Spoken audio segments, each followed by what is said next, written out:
آغا صاحب ستړي مشئ، په خیر راغلی. د پښتو ژبې د ادب مشهوره شاعر مطیع الله تراب صاحب څو ورځې وړاندې وفات شو. عموما پښتنه ټولنه کې د ملایانو او شاعرانو لږ یو څه خوډه وي. نو ستاسې نظر د مطیع الله تراب صاحب په اړوند څه و؟ که خپل نظر را سره شریک کړئ. سخته خوندور شاعر دا بیا پښتانه په 1500 کالو نس پیدا کول. مننه مولانا صاحب، د تراب صاحب په هکله ښه نظر ورکړ، تقریبا د خلکو له احساساتو سره برابر و. تاسې هم د تراب صاحب شاعري اوریدله، که په اړوند یې یوه جالبه خبر راته وکړئ چې د تراب صاحب په شاعري کې ستاسې لپاره جالب اصلا څه شی و چې تاسې مجبورولی چې د تراب صاحب شاعري واورئ؟ جبه خبره دا ده چې به کله مجلس شروع کوئ، دا مجلس چې به د شروع کوئ موږ خو دا وایي بسم الله الرحمن الرحیم. ده به څه ویلې؟ ده به ویلې د ټولواک، د خپلواک، د سترواک خدای پر قائم او دائم تلپاته نامه شروع کوم.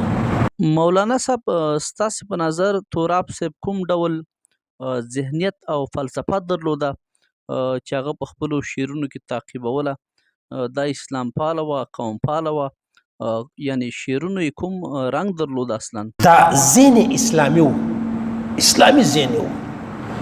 دا قوم پرست خو نو ډېر خوشحاله دي چې مطیع الله تراب و شاعر و پلانی پلانی دا مال یار داسې مه کوئ. مطیع الله تراب ویلې ده د فلسفه څه وه؟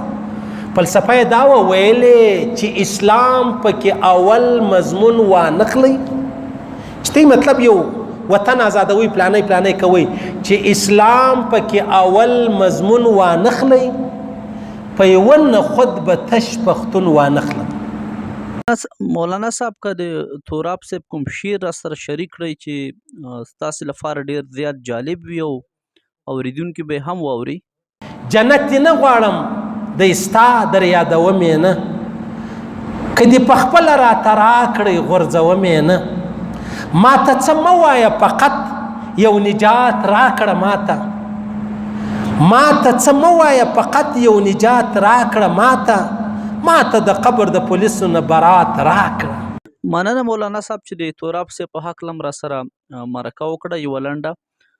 نو په پای کې تراب صاحب لپاره یوه دعا وکړئ چې خدای پاک کورنۍ ته صبر جمیل ورکړي او د برکات د په کورنۍ الله نازل کړي او هغه ابدي سفر خدای پاک ورته بختور کړي.